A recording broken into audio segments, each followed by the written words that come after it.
Bonjour docteur, que pensez-vous de la grève des jeunes médecins et des internes et quelle est votre attitude de la nouvelle loi d'obligation? Bon, je crois que si on pose la question sur la loi, l'obligation de travail des médecins pendant 3 ans, sans sortir du cadre étriqué de cette loi, on ne peut pas répondre à la vraie question. D'abord, il faut savoir que cette loi est plutôt un amendement dans une loi qui existe, qui est la loi de 1991. Donc,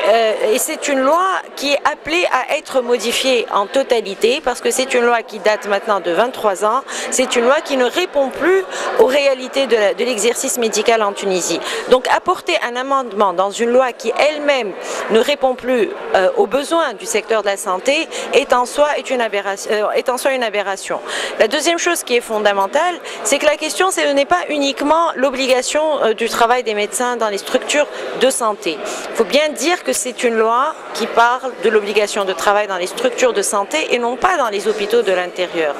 Le vrai problème, c'est comment faire en sorte que les structures de santé, qu'elles soient publiques ou privées, puissent apporter une réponse aux problèmes de santé aujourd'hui en Tunisie et aux besoins de santé aujourd'hui en Tunisie. Finalement, cet amendement à la loi n'est qu'une réponse partielle et populiste, même si ça déplaît qu'on dise qu'elle est populiste, parce que c'est une réponse qui ne prend pas en compte l'ensemble des problèmes que rencontrent les hôpitaux de l'intérieur du pays, mais surtout les problèmes que rencontrent aussi les hôpitaux de 3e ligne, qui sont les centres hospitaliers universitaires, et que donc c'est une réponse qui donne l'impression aux citoyens qu'on va régler leurs problèmes, mais qui en réalité ne règle pas les problèmes. C'est la même chose, elle s'inscrit dans la même logique que de prétendre qu'on va créer des facultés de médecine pour résoudre les problèmes de santé. Maintenant, il y a toute une stratégie qui doit comporter des solutions immédiates, des solutions à moyen terme et des solutions à long terme. Cette stratégie était supposée être à l'étude dans le cadre du dialogue sociétal, mais encore une fois, les pouvoirs publics actuels et qui sont maintenant démissionnaires se sont comportés comme les pouvoirs publics auparavant. On organise des séminaires, on organise des tables rondes, on travaille sur des dossiers, on présente des solutions objectives, tout cela reste dans les tiroirs. Et ce que l'on fait, ce sont des opérations grand public, des effets annonces qui ne règlent pas le problème. Alors, en ce qui concerne la grève des internes et des résidents, aujourd'hui, on voit les conséquences de cette grève et on considère que c'est un bras de fer que mènent ces jeunes, mais il faut voir que cette grève est la résultante de plusieurs mois de pourrissement de la situation où il n'y a pas eu de dialogue réel et où il n'y a pas eu d'ouverture pour accepter des solutions alternatives à la seule proposition qu'on a aujourd'hui qui est cet amendement du texte de loi. Très brièvement, les solutions passent par 4 points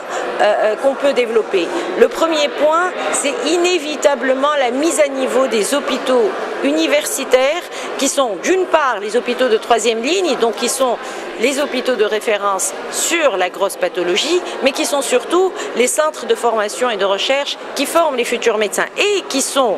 à terme les pourvoyeurs des médecins qui pourront aller travailler dans les régions de l'intérieur du pays, surtout dans le cadre de cette initiative qui peut apporter de très grandes solutions très efficaces pour les hôpitaux de l'intérieur, qui est initiée par les facultés de médecine et qui est le contrat faculté-territoire. La deuxième chose, c'est travailler sur le développement intégré de l'ensemble de la structure de santé à l'intérieur du pays. On n'a pas besoin de médecins sans équipement et sans conditions de travail, et on n'a pas besoin de conditions de travail sans médecins et sans personnel paramédical. Et tout cela ne peut pas se faire si on ne garantit pas aussi la sécurité du patient et la sécurité du soignant. Et il ne faut pas limiter la question au fait qu'il y a un scanner à Gasserine quand il n'y a pas un fil de suture, quand on sait qu'aujourd'hui il y a une réduction des budgets de fonctionnement des hôpitaux. Donc tout cela rentre dans le cadre d'une campagne de dénigrement des médecins et une campagne très réductrice du vrai problème de la santé. Le quatrième point qui me paraît fondamental, c'est d'être dans une logique de décloisonnement. Le secteur de la santé, ce sont des médecins, des soignants et des structures de santé. Et aujourd'hui, on diabolise aussi bien les médecins du public que les médecins du privé, alors que la solution, au moins dans l'immédiat, pour répondre aux besoins les plus urgents, c'est d'établir un partenariat entre le secteur public et le secteur privé, pas seulement au niveau du médecin, mais aussi au niveau des équipements. On sait qu'il y a des régions de l'intérieur où il y a des équipements dans le privé et pas dans le public, ou l'inverse, et ces équipements peuvent être mis en commun, les médecins peuvent être mis en commun pour résoudre l'ensemble des problèmes. Donc la sortie de la crise pour le secteur de la santé que l'on traîne depuis des années, elle ne peut se faire que dans la concertation, et dans une concertation qui n'oppose pas le secteur public au secteur privé comme des ennemis ou comme des adversaires ou comme des concurrents, mais plutôt comme des secteurs complémentaires pour une meilleure santé pour le citoyen tunisien et pour une source aussi de relance économique, car il ne faut pas oublier que la qualité de la santé qu'on a eue jusqu'à ce jour a permis à la Tunisie d'engranger des revenus indispensables au pays grâce aux citoyens qui viennent de pays voisins et amis se faire soigner en Tunisie.